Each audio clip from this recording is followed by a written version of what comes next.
Nous sommes aujourd'hui en 2023, une année après 2022, une année de crise énergétique comme jamais connue auparavant. Année qui restera d'ailleurs gravée dans la mémoire de beaucoup de citoyens. Les prix de l'énergie coûtaient 3 fois plus cher qu'avant et l'inflation a dépassé les 10%.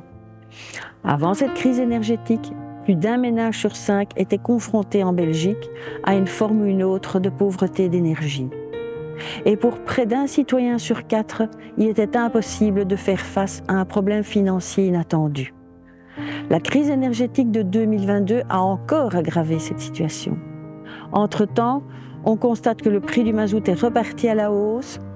Cet été, période habituellement calme pour les combustibles, le prix du mazout a augmenté de 29%.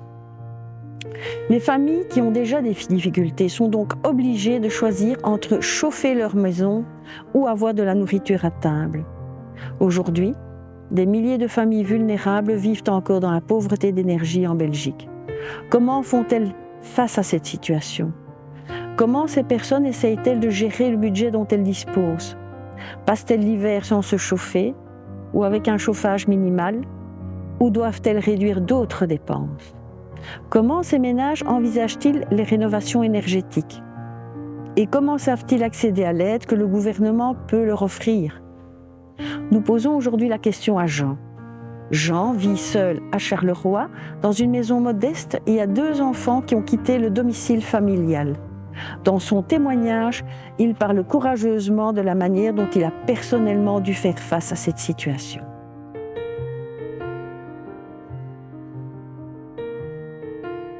Quand j'ai quitté mes parents, je suis allé habiter dans un appartement avec ma copine. Ok. Ouais. Bon, mais ça ne me plaisait pas trop. Parce que bon, je suis habitué d'être toujours dehors. Donc on est resté là 2 mois. Puis on a cherché un autre appartement où il y avait une possibilité d'être dehors, il y avait un petit jardin. Donc. Mais là, le problème, c'est que le chauffage, ça coûtait trop cher. Parce que on se chauffait au gaz, en propane, au gaz. Donc là, ça coûtait vraiment trop cher. Disons que un tiers de ce que je gagnais, c'était pour payer le loyer, un tiers pour payer le gaz. C'était beaucoup. Donc après, on a cherché une maison, parce que à un moment donné, en hiver, ça me coûtait un tiers par mois de chauffage. Donc, t'imagines, payer le loyer, payer le chauffage pour un mois. La même chose le mois de février, c'était plus possible de vivre là-dedans.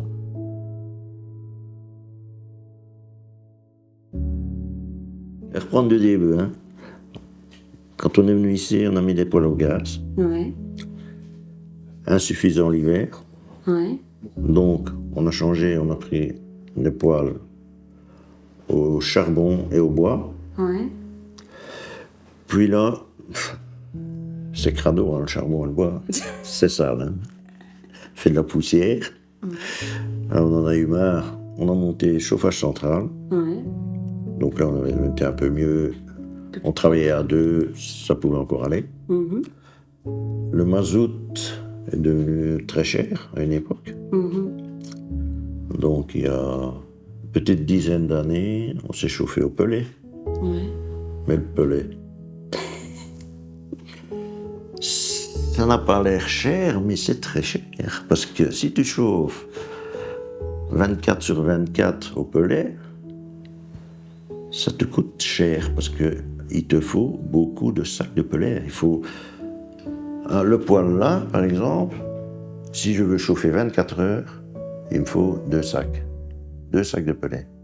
2 sacs de pellet, ça revenait à l'époque à peu près 4 euros.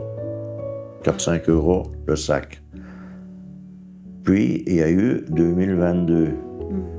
Il y a eu la guerre en Ukraine.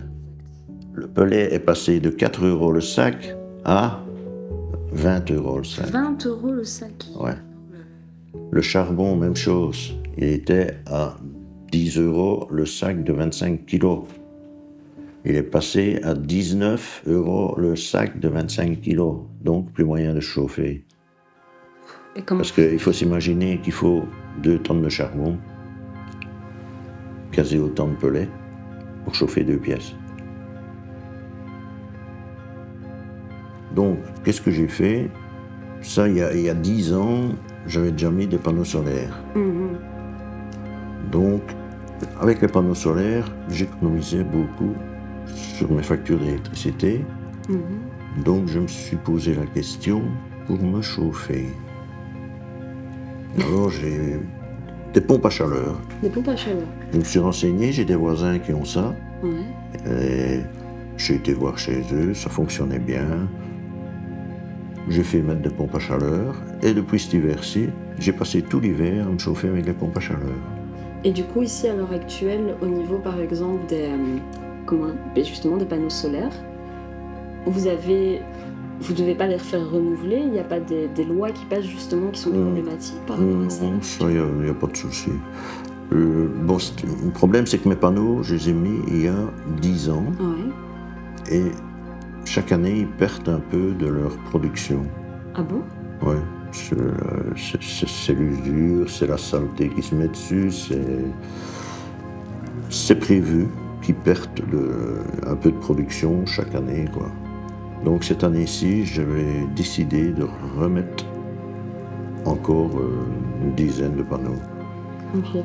Pour que les pompes à chaleur me coûtent rien comme électricité. Et on ne sait jamais, comme l'électricité ne fait qu'augmenter.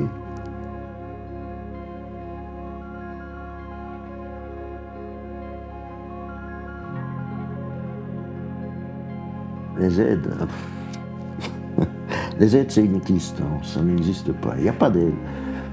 C'est tellement compliqué pour avoir une aide que les 3/4 du temps tu abandonnes. Et pourquoi est-ce que c'est compliqué? Qu'est-ce qui rend la chose compliquée en fait? Tu dois faire des demandes Ouais. à la commune. Mhm. De la commune, tu dois faire une demande à la province. De la province, tu dois faire une demande au national, à la région wallonne. Donc il y a des aides qui viennent de partout en fait. Tellement compliqué. Oui, parce que bon, tu fais une demande à la province. Tu demandes à la province une aide pour un truc ou l'autre, n'importe quoi. Je veux dire, changer tes fenêtres, tu veux mettre des doubles vitrages, des châssis en plastique, ben, tu fais une demande. Tu auras une aide, par exemple, je sais pas moi, Vous avez un exemple concret 10% peut-être? du prix que ça va te coûter, quoi.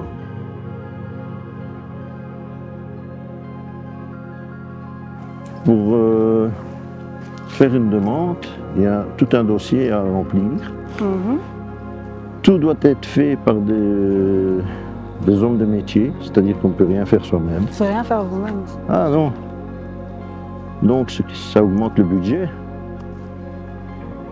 Oh, moi je préfère faire mes travaux moi-même, ça me coûte moins cher, quitte à payer tout. Moi je peux comprendre.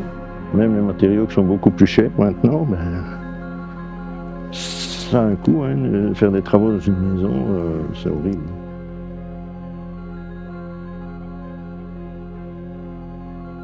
Il faut un ordinateur. Tout le monde n'a pas un ordinateur. Ceux qui ont besoin d'aide n'ont pas d'ordinateur. Il faut bien se mettre en tête que, bon, les gens qui ont besoin d'aide, c'est ceux qui ont moins de sous. Donc, est-ce qu'ils parviennent à joindre les personnes, la bonne personne, au bon moment, pour leur venir en aide? Parce que c'est compliqué, des fois. Ne fût-ce que de téléphoner à quelqu'un, à un bureau quelconque, c'est difficile, des fois, tu restes Des heures? une demi-heure en attente. Mais une demi-heure en attente au GSM, ça coûte cher. Hein. C'est pour ça, par exemple, ici au Fonds social chauffage, il y a une ligne qui a été mise en place avec une vraie personne derrière qui s'appelle Mina. Est-ce que vous trouvez que ce genre de service, où on joint l'humain justement, c'est quelque chose d'important pour ces aides et qui rendent les aides aussi plus atteignables en fait pour les citoyens peut-être? Qu'est-ce que vous en pensez? Mais le problème, oui, c'est super. Mais le problème, c'est que les gens ne sont même pas au courant de ça.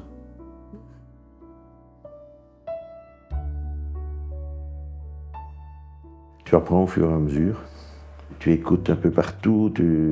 Dès que tu entends un truc, tu écoutes, tu notes. Il faut avoir l'esprit ouvert. Pas avoir peur non plus de demander. Les gens, parfois, ils ont peur, ils disent « Ouais, mais c'est les pauvres qui vont là-bas. Moi, je suis pas pauvre, je gagne ma vie. » Ah non, t'es en difficulté, tu vas demander. Faut pas avoir peur. Faut pas... C'est pour tout le monde. Mais il faut aller demander. Si tu ne parles pas de tes problèmes aux gens qui peuvent t'aider, ils ne savent pas t'aider. C'est la vie. En Belgique, environ une famille sur 5 se chauffe au mazout, au gaz propane ou au pétrole lampant. Certaines de ces familles vivent au quotidien les problèmes de pauvreté énergétique. Le Fonds social chauffage a été créé pour aider ces personnes à payer leurs factures d'énergie. Et l'année dernière, nous avons pu financer des allocations pour plus de 80 000 familles. La crise de l'énergie a incité les citoyens à s'adresser plus rapidement au Fonds social chauffage ou à leur CPS pour obtenir cette allocation. Avec ce témoignage, nous voulons donc encourager tous ceux qui se reconnaissent dans cette situation à vérifier s'ils ont eux aussi droit à une allocation du Fonds social chauffage. Consultez les conditions sur notre site web et contactez-nous si vous avez des questions. Nous nous ferons un plaisir de vous aider. Si tu ne parles pas de tes problèmes aux gens qui peuvent t'aider, ils ne savent pas t'aider. C'est la vie.